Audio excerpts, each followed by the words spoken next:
Hi guys, ಎಲ್ಲರಿಗೂ ನಮಸ್ಕಾರ. Welcome back to my channel sans lifestyle. ಇವತ್ತಿನ ವಿಡಿಯೋಲಿ ದಿಢೀರಾಗಿ ಇಡ್ಲಿ ಜೊತೆಗೆ ಸಾಂಬಾರ್ ರೆಸಿಪಿನ ಹೇಗೆ ಮಾಡೋದು ಅಂತ ತಿಳಿಸ್ಕೊಡ್ತಿದ್ದೀನಿ. ಇಲ್ಲಿ ನಾನು ಯಾವುದೇ ರೀತಿ ಬೇಳೆನ ಉಪಯೋಗಿಸಿಲ್ಲ, ಆದರೂ ಕೂಡ ಅದೇ ರುಚಿ ಅದೇ ಫ್ಲೇವರ್ ಇರುತ್ತೆ. ತುಂಬಾ ಸಿಂಪಲ್ಲಾಗಿ ಹಾಗೆ ಕ್ವಿಕ್ಕಾಗಿ ನಾವು ಈ ಸಾಂಬಾರನ್ನ ಪ್ರಿಪೇರ್ ಮಾಡ್ಕೋಬೋದು. ಸಖತ್ ಟೇಸ್ಟಿಯಾಗಿ ಬಂದಿತ್ತು ಅಂತಲೇ ಹೇಳ್ಬೋದು. ನೀವು ಒಮ್ಮೆ ಟ್ರೈ ಮಾಡಿ ನೋಡಿ.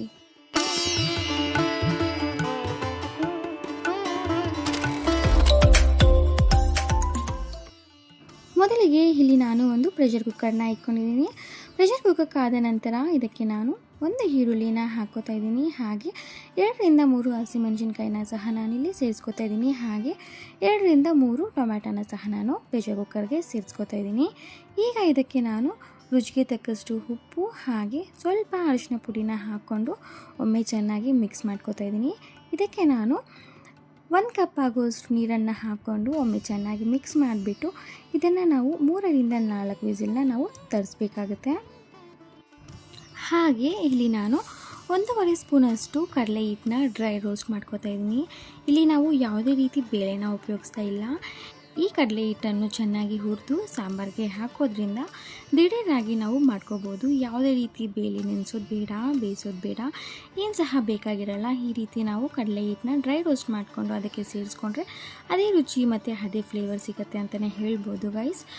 ಮತ್ತು ಇಲ್ಲಿ ನೋಡ್ಬೋದು ಟೊಮ್ಯಾಟೊ, ಈರುಳ್ಳಿ, ಹಸಿಮೆಣಸಿನ್ಕಾಯಿ ಎಲ್ಲ ಚೆನ್ನಾಗಿ ಬೆಂದಿದೆ ಅಲ್ವಾ. ಈಗ ಇದನ್ನು ನಾವು ನಿಮಗೆ ಬೇಕು ಅಂತಂದರೆ ಚೆನ್ನಾಗಿ ಸ್ಮ್ಯಾಶ್ ಮಾಡ್ಕೋಬೋದು. ಇಲ್ಲ ತರಿಯಾಗಿ ಇರಲಿ ಅಂತಂದರೆ ನೀವು ಲೈಟಾಗಿ ನೀವು ಇದನ್ನು ಸ್ಮ್ಯಾಶ್ ಮಾಡ್ಕೋಬೋದು. ಸ್ಮ್ಯಾಶ್ ಮಾಡಿಕೊಂಡು ನಾವು ಇದನ್ನು ಸೈಡ್ಗೆ ಎತ್ತಿಕೋಬೇಕು. ಈಗ ನಾನಿಲ್ಲಿ ಒಂದು ಕಡಾಯಿನ ಇಟ್ಕೊಂಡಿದ್ದೀನಿ. ಕಡಾಯಿ ಕಾದ ನಂತರ ಇದಕ್ಕೆ ನಾನು ಒಂದು 2-3 ಟೇಬಲ್ ಸ್ಪೂನ್ ಆಗುವಷ್ಟು ಎಣ್ಣೆನ ಹಾಕ್ಕೋತಾ ಇದ್ದೀನಿ. ಎಣ್ಣೆ ಕಾದ ನಂತರ ಇದಕ್ಕೆ ನಾನು 1 ಸ್ಪೂನ್ ಆಗುವಷ್ಟು ಸಾಸಿವೆನ ಹಾಕ್ಕೊಂಡಿದ್ದೀನಿ. ಸಾಸಿವೆ ಸಿಡಿದ ನಂತರ ಇದಕ್ಕೆ ನಾನು ಜಜ್ಜಿರುವಂತಹ ಬೆಳ್ಳುಳ್ಳಿನ ಸಹ ನಾನು ಹಾಕ್ಕೋತಾ ಇದ್ದೀನಿ. ಹಾಗೆ ಸ್ವಲ್ಪ ಕರಿಬೇವಿನ ಸೊಪ್ಪು ಮತ್ತು ಒಣಗಿರೋ ಮೆಣಸಿನ್ಕಾಯಿನ ಸಹ ನಾವು ಇಲ್ಲಿ ಹಾಕ್ಕೋತಾ ಇದ್ದೀನಿ. ಖಾರನ ನೋಡಿಕೊಂಡು ಹಾಕ್ಕೊಳ್ಳಿ, ಯಾಕಂದರೆ ನಾವು ಆಗಲೇ ಪ್ರೆಷರ್ ಕುಕ್ಕರ್ಗೆ ಸಹ ನಾವು ಹಾಕಿದ್ವಲ್ಲ, ಆದ ಕಾರಣ ನೋಡಿಕೊಂಡು ಹಾಕ್ಕೊಳ್ಳಿ ಗೈಸ್. ನಂತರ ಇಲ್ಲಿ ನಾನು ಸ್ಮ್ಯಾಶ್ ಮಾಡಿ ಇಟ್ಕೊಂಡಿರುವಂತಹ ಮಿಕ್ಸರ್ನ ಸಹ ನಾನು ಇಲ್ಲಿ ಹಾಕ್ಕೋತಾ ಇದ್ದೀನಿ. ನೆಕ್ಸ್ಟ್ ಇಲ್ಲಿ ನಾನು ಹುಣಸೆ ಹಣ್ಣಿನ ರಸನ ಸಹ ನಾನು ಹಾಕ್ಕೋತಾ ಇದ್ದೀನಿ. ಹಾಗೆ ಕಡಲೆ ಹಿಟ್ಟನ್ನ ನಾವು ಡ್ರೈ ರೋಸ್ಟ್ ಮಾಡಿ ಇಟ್ಕೊಂಡಿದ್ವಲ್ಲ, ಅದಕ್ಕೆ ಸ್ವಲ್ಪ ನೀರನ್ನು ಹಾಕ್ಕೊಂಡು ಚೆನ್ನಾಗಿ ಮಿಕ್ಸ್ ಮಾಡಿ ಅದನ್ನು ಸಹ ನಾನಿಲ್ಲಿ ಸೇರಿಸ್ಕೋತಾ ಇದ್ದೀನಿ. ಹಾಗೆ 1 ಸ್ಪೂನ್ ಆಗುವಷ್ಟು ಸಾಂಬಾರ್ ಪೌಡರ್ನ ನಾವು ಹಾಕ್ಕೊಂಡು ಒಮ್ಮೆ ಚೆನ್ನಾಗಿ ಮಿಕ್ಸ್ ಮಾಡಿಕೊಂಡು ಇದನ್ನು ನಾವು 1 ನಿಮಿಷ ಕಾಲ ನಾವು ಕುದಿಸ್ಕೋಬೇಕಾಗತ್ತೆ. ಈಗ ನೀರಿನ ಹದ ನೋಡಿಕೊಂಡು ನೀವು ನೀರನ್ನು ಸೇರಿಸ್ಕೋಬೇಕು.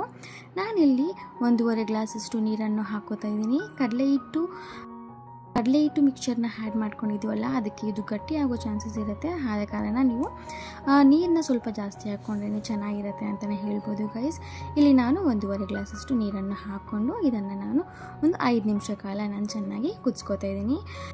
ಈ ರೀತಿ ಸಿಂಪಲ್ ಆ್ಯಂಡ್ ಕ್ವಿಕ್ ರೆಸಿಪೀಸ್ ಏನಾದರೂ ನಿಮಗೆ ಸ್ವಲ್ಪನಾದರೂ ಇಷ್ಟವಾದರೆ ಪ್ಲೀಸ್ ಸಬ್ಸ್ಕ್ರೈಬ್ ಮಾಡ್ಕೊಳ್ಳಿ ಅಂತ ರಿಕ್ವೆಸ್ಟ್ ಮಾಡ್ಕೋತೀನಿ.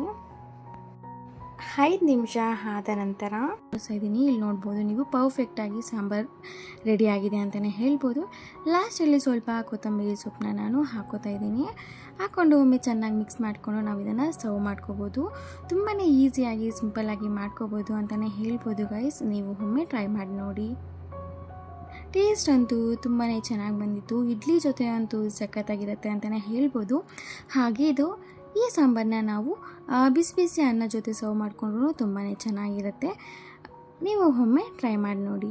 ಈ ವಿಡಿಯೋ ನಿಮಗೆ ಸ್ವಲ್ಪನಾದರೂ ಇಷ್ಟವಾಗಿದ್ದರೆ, ಸ್ವಲ್ಪನಾದರೂ ಯೂಸ್ಫುಲ್ ಅನಿಸಿದರೆ ಪ್ಲೀಸ್ ಒಂದು ಲೈಕ್ ಕೊಟ್ಟು ಸಪೋರ್ಟ್ ಮಾಡಿ. ಹಾಗೆ ಸಬ್ಸ್ಕ್ರೈಬ್ ಮಾಡ್ಕೊಳ್ಳಿ ಅಂತ ಹೇಳ್ತಾ ಮುಂದಿನ ವಿಡಿಯೋಲಿ ಸಿಗೋಣ. Thank you so much guys for watching the full video with lots of love. Bye bye.